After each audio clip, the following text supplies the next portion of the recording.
मेरा आज का मैसेज मेरे गे, लेस्बियन और ट्रांसजेंडर बहन भाइयों के लिए है।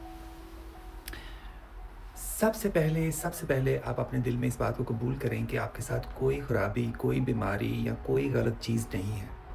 आप कुदरत का एक खूबसूरत तरीन तोहफ़ा हैं इस कायनात में। इस चीज़ का बिलीव आपके दिलो-दिमाग और रूह के अंदर उतर जाना चाहिए। मैं समझ सकता हूँ माशरे ने, माँ-बाप ने, स्कूल्स में, हर जगह किसी न किसी शक्ल में आपको ये बताया गया है कि आपके साथ कुछ गलत है या आप मुकम्मल इंसान नहीं हैं।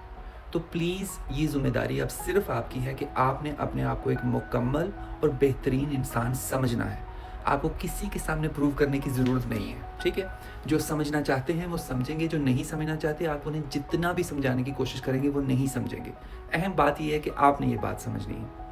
अपनी तालीम पर तवज्जो दें, अपनी शख्सियत पर तवज्जो दें, चाहे आप जिस उम्र में भी हैं, चाहे आप 30, 40, 50 जिस उम्र में भी हैं, कोई फ़र्क नहीं पड़ता। अपने आप को एजुकेट करें, चाहे टिकटॉक से करें, चाहे यूट्यूब से करें, किसी भी जगह से।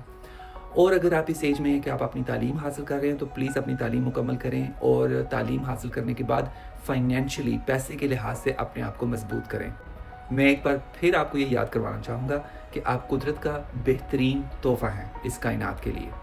इस सच को अपने अंदर हमेशा याद रखें।